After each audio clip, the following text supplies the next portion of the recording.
সুন্দরবন বিধানসভার ধামাখালি ঘাটে রয়েছি। পিছনে কোলাগাছি নদী আর রায়মঙ্গল নদী আপনাদের বিভিন্ন সময় দেখিয়েছি। 2024-এর 5ই জানুয়ারি থেকে উত্তপ্ত হয়েছে এই সরবেরিয়া সহ বিস্তীর্ণ অঞ্চল এবং ধামাখালি ওপারে সন্দেশখালি। এখানে ইডির গণবন্টন ব্যবস্থার তদন্ত করতে এসে কার্যত হেনস্থা হয়েছে, এটা বাংলার মানুষ সুপরিচিত, সকলের জানা। তারপরে 19 দিনের মাথায় ইডিকে খালি হাতে ফিরতে হয়েছে শেখ শাহজাহানের সাম্রাজ্য থেকে। জল বহুদূর পর্যন্ত বিস্তৃত হয়েছে কলাগাছি নদীর এবং রায়মঙ্গল নদীর স্রোতের মতো। ইডি ব্যর্থ হয়েছে, এটা নিয়ে বারবার করে প্রশ্ন উঠেছে। তারপরে আদালতে গেছেন ইডি এবং লাস্টে হাইকোর্টের সিদ্ধান্ত সিবিআইকে তদন্তের দায়িত্ব দেওয়া হয়। কিন্তু তখন আগুনের স্ফুলিঙ্গ ক্রমাগত উঠতে শুরু করে এখানকার নারীদের প্রশ্নে, নারীদের অধিকারের প্রশ্নে তারা বেশ কিছু কথা বলতে শুরু করে। তাই লোকসভা নির্বাচন যে segment, this program is sponsored by Kalpataru nursing home, 104 R B Ghosh road, Narkelbagan, Khosbagan, doctor Kaushik Das MBBS gynaecologist. সারা বাংলা ঘুরছি আমরা। করদঘাম পরিস্থিতি, রণক্লান্ত পরিস্থিতি আমাদের। শরীর কখনো কখনো নুজ্জ হচ্ছে সূর্যের এই প্রখরতায়, কিন্তু আবার কখনো কখনো স্নিগ্ধ হচ্ছে কোলাগাছি নদীর এই টেম্পারেচার। অর্থাৎ যখন নদী, যখন সেই সূর্যের ছটা যখন কোলাগাছি নদীতে পড়ছে তখন রিফ্লেকশন হচ্ছে। এখানকার জীবন জীবিকার প্রশ্নে মানুষের হচ্ছে এই নদী খুব গুরুত্বপূর্ণ। কোলাগাছি রায়মঙ্গল নদীতে মাছ এখানকার জীবনযাপনের ক্ষেত্রে খুব গুরুত্বপূর্ণ। কিন্তু সবথেকে যেটা বড় বিষয়, উদ্বেগের বিষয়, এখানে কামানো জল খাদানের লুটতরাজ হয়েছে শেখ শাহজাহানের বদৌলতে, বদন্যতায়। তাই গরিবের শিরদাঁড়ার ওপর দাঁড়িয়ে শেখ শাহজাহান, শিবু হাজরা, উত্তম, অজিত মাইতির নাম প্রত্যেকেই শুনেছেন, তারা এখন হেফাজতে রয়েছে। তাই এদের অত্যাচারিত হয়েছে এখানকার নিপীড়িত মানুষ। প্রশ্ন হতে পারে সন্দেশখালীর বিধানসভার কি হতে পারে। বসিরহাট লোকসভাকে নিয়েই হচ্ছে সন্দেশখালী লোকসভা। বসিরহাটে হাজী নুরুল ইসলাম হচ্ছিলেন তৃণমূল কংগ্রেসের, তিনি প্রার্থী, যদিও বিধায়ক। আর নিরাপদ সর্দার এই অঞ্চলের মাটি সম্পর্কে ওয়াকিবল, তিনি বামফ্রন্টের প্রার্থী। আর রেখাপাত্র হচ্ছে বিজেপির প্রার্থী। প্রধানমন্ত্রী আসবেন শুনেছি, কিন্তু প্রধানমন্ত্রী তো প্রত্যেকটি সভায় নারীদের সম্ভ্রম, অধিকারের প্রশ্নে, লুটতরাজের প্রশ্নে অভিযোগ তুলছেন। গণবন্টন ব্যবস্থায় চাকরি চুরি, চাল চুরি থেকে শুরু করে সব কিছুতে। আর আবু তালেবের বাড়ি মল্লিকপাড়াতে তো অস্ত্র উদ্ধার হয়েছে, NSGকে তো আসতে হয়েছে। এটা কি এলাকার সম্মান বেড়েছে সন্দেশখালীর বিধানসভা এবং বসিরহাট লোকসভার? নিশ্চয়ই বাড়েনি। যদিও শাসক দল পাল্টা যুক্তি খাড়া করছেন, বলছে রে এ গল্প সাজানো। আসলে রম্য রচনা রোমাঞ্চিত করা যায় কিছু গল্পের পরিপ্রেক্ষিতে, কিন্তু যেটা বাস্তবের জমিতে দাঁড়িয়ে কথা বলা যায় সেটা হচ্ছে নদীর স্রোত। নদীর স্রোত তার প্রতিনিয়ত, প্রতি মুহূর্তে মুহূর্তে তার রূপ পরিবর্তন করে।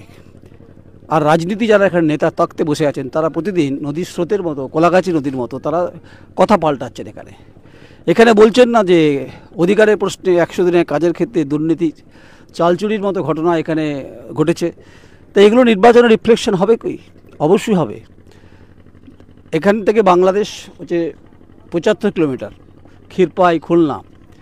অভিযোগ আছে তো এখানে শেখ শাহজাহান যখন বাদশাহ ছিলেন এখানকার, তিনি হেফাজতে, এখন তার তো ইশারা এখানে আকাশ বাতাস, জল জঙ্গল, নৌকা, নদী, স্রোত সবই হয়েছে। কেউ বলছে না তিনি দানবীর ছিলেন, ধর্মবীর ছিলেন। দানবীর ধর্মবীর থাকলে অস্ত্র কেন পাওয়া গেল? এ প্রশ্ন আমরাও তুলে রাখছি। আসলে কালের নিয়মের আবর্তের সঙ্গে সঙ্গে মানুষের জীবন অত্যন্ত আবর্তের মধ্যে ঘূর্ণাবর্ত তৈরি হয়। এখানে বেঁচে থাকাটাই খুব গুরুত্বপূর্ণ, কাপড়া মাখানের প্রশ্নে। তাই রাজনীতির এতটাই পরাক্রান্ত পরিস্থিতি হয়, প্রতিদিন গুমড়ে গুমড়ে মানুষের কান্না এখানে শোনা যায়। আর এই কোলাগাছি নদী, রায়মঙ্গল নদী সহকর্মী দেখাচ্ছে, এখানে রাতের অন্ধকারে, নিকষ অন্ধকারে শুধু টলটল জলের আওয়াজ আর স্রোতের কিছু শব্দ শোনা যায়। অমাবস্যা রাতে এখানে নৌকা পার হয়, কিন্তু আলো দুঘাটি আছে, ধামাখালিতেও আছে, সন্দেশখালিতেও আছে। তাহলে এটা হলো কেন? অ্যাকচুয়ালি এটা হওয়ার জন্য তো এখানকার সভ্যতা দায়ী না, এখানকার দায়ী হচ্ছে পলিটিক্যাল সভ্যতা। তার মাথায় কে ছিলেন? শেখ শাহজাহান ছিলেন। তাই পূর্ণিমার যে রাতের আলো এখানে নিকষতায় পরিণত করেছে শেখ শাহজাহানের মতো নেতৃত্বের হুমকিতে, বদৌলতে, অস্ত্রের ঝঞ্ঝনানিতে, মানুষের অধিকারের প্রশ্নে, রুটি রুজির প্রশ্নে, জমি কেড়ে নেওয়ার প্রশ্নে, জল জঙ্গলের অধিকারের প্রশ্নে। এখানে মাছ চাষ করে জীবন যাপন করতে হয়, জল কামান, জল খাদান, বহুবার বলেছি কথাগুলো। আমরা বাংলা ঘুরছি, বিভিন্ন সময় বিভিন্ন জায়গায় আমরা ঘুরছি, এটা তো বাস্তব সত্য। দেখুন, এটা এখানকার যে গুরুত্বপূর্ণ হচ্ছে এই যানবাহন যাওয়ার ক্ষেত্রে কিন্তু এই ট্রলারগুলো খুব গুরুত্বপূর্ণ। যখন ভরা বর্ষা হয়, যখন ভরা কালো মেঘ হয়ে যায়, তখন কিন্তু এই এই কলাগাছি নদীর রূপ কিন্তু ভয়ঙ্কর হয়ে যায়। রায়মঙ্গল নদীর এসে মিশেছে এখানে বদ্বীপ। এটা সুন্দরবন এখান থেকে কাছাকাছি 56 কিলোমিটার। জল এখানে আছে, ঘোলাটে হয়ে আছে। তাই সূর্যটা পড়ছে ঠিক, কিন্তু জলের যে রং, যে ঘোলাটে, এখানে রাজনীতিটা ঠিক ঘোলাটে হয়েছে। এই অধিকার, এই প্রশ্ন আমরা অবশ্যই করছি। কখনো ভাগীরথীর পাড়ি হোক, কখনো ইচামতির পাড়ে হোক, কখনো কোলাগাছি হোক, কখনো রায়মঙ্গল হোক, মানুষের অধিকারের প্রশ্নে গণতন্ত্র প্রিয় যারা মানুষ, যারা ভোট দেন, তারা কীভাবে আছেন, কীভাবে বেঁচে আছেন, সেটাই সবথেকে গুরুত্বপূর্ণ বিষয়। তাই গলার স্বর আমাদের কখনো কখনো স্থিমিত হয়, শুকিয়ে যায়। আসলে এত কথা বলতে হচ্ছে, মানুষের কথা বলতে হচ্ছে। হয়তো অনেকে প্রশ্ন থাকতে পারে যে আপনারা মানুষের কথা বলছেন, কই মানুষকে সঙ্গে নিয়ে বলছেন না তো? যারা দূর থেকে কমেন্টস করেন না, কাঁচের ঘরে বসে ঢিল মারেন। এখানকার কোনো মানুষের ক্ষমতা আছে শাসকের বিরুদ্ধে মুখ খুলবে? আমি যদি এই ভটভটিতে যদি কাউকে জিজ্ঞাসা করি, মুখ খুলতে পারবে না। এখনও ভয় আছে, বলছে হাতছানি এখনও আছে। শেখ শাহজাহান নেই তো কী হয়েছে? শেখ শাহজাহানের সাগরেদরা তো এসেছে, এখানে তো মাতব্বরদের আছে, তো তারা হুমকি এখনও দিয়ে বেড়াচ্ছেন। শুনছিলাম গৌরবাবু বলছিলেন। তো এই পরিস্থিতির জন্য মমতা বন্দ্যোপাধ্যায় মুখ্যমন্ত্রী সন্দেশকারী এলেন না কেন? যে প্রশ্নটাও এখানকার মানুষ, ব্যবসাদার, দোকানদার, ক্ষুদ্র প্রান্তিক স্তরের শ্রমজীবী, খেটে খাওয়া প্রান্তিক স্তরে মানুষ বলছে এত দূর লেলিহান শিকার স্পর্শ হতো না যদি মুখ্যমন্ত্রী মমতা বন্দ্যোপাধ্যায়, তিনি তো মহিলা, তিনি এলে হয়তো রাজনীতি যে তপ্ত রুটিতে যারা সেকছেন রুটি, সেই রুটি কিন্তু গরম হতো না। তাই এটা পলিটিক্যালি অত্যন্ত গুরুত্বপূর্ণ বসিরহাট লোকসভা। এবং এটা হচ্ছে যেটি এখানে এসে ভটভটিগুলো দাঁড়ায়, আর যখন ধাক্কা মারে তখন জোয়ার ভাটার মধ্যেই চলে। এখানকার মানুষের জীবন জীবিকা সূর্যের প্রখরতার মতো নয়। এখানকার জীবন জীবিকা অস্পষ্ট অমাবস্যার চাঁদের মতো, যা খানিকটা দেখা যায়, খানিকটা দেখা যায় না।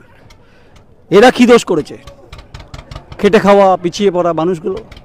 এরা গণতন্ত্রে তো ভোটটা দিয়েছে তো বিগত কয়েক দশক ধরে দিয়েছে। তাই জঙ্গল অধিকার রক্ষার লড়াই এরা বারবার নিপীড়িত হয়েছে।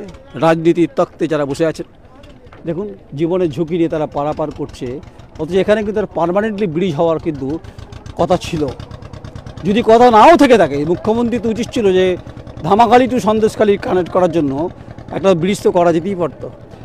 আসলে কেন্দ্র রাজ্যের সম্পর্ক এখন সাপে নেউলের মতো। তাই ভটভটির উপর নির্ভরশীল এখানকার মানুষের জীবন, যে কোনো মুহূর্তে কিছু ঘটনা ঘটতে পারে। এখন যদিও বৈশাখ মাস, বর্ষাকালে আসবেন, জল টল করে, আর মাছ আছে এখানে, মাছ সবার ধরার অধিকার নেই। এখানকার যারা আছেন শেখ শাহজাহানের মতো সাগরেদরা, তারাই ধরতে পারবেন। সবাই ভালো থাকবেন, গণতন্ত্রে ভোটটা দেবেন ঠিকই, কিন্তু অধিকারের প্রশ্নে তারা আদৌ কি ভালো আছেন? আপনার সঙ্গে থাকবেন, মতামত দেবেন। অক্লান্ত দৌড়ে আমরা আছি, আমরা ঘরে বসে নেই। সূর্যের এই লেলিহান যে স্পর্শে আমাদেরকে শরীর জ্বালিয়ে দিচ্ছে, কিন্তু মন আমাদেরকে কিন্তু তৃপ্তি দিচ্ছে। আমরা মেহনতি মানুষের কথা বলতে পারছি। এটাই হচ্ছে কমিটমেন্ট thequery.com এ নয়ন রায়ের। This program is sponsored by Kalpataru nursing home, 104 R B Ghosh road, Nasalbagan, Bardhaman. Doctor Kaushik Das MBBS gynaecologist. আমরা মানুষের পক্ষে, মানুষের সাথে। আপনারা আমাদের সঙ্গে জুড়ে থাকুন। আপনাদের আশাহত করবো না, কথা দিতে পারি একদিন লক্ষ্যে পৌঁছবো। মানুষের কথাই বলতে চাই। আমার সহকর্মী সমীর দফাদার, আমি নয়ন রায়, ধামাখালি, বিধানসভা সন্দেশখালী, জেলা উত্তর চব্বিশ পরগনা। নমস্কার।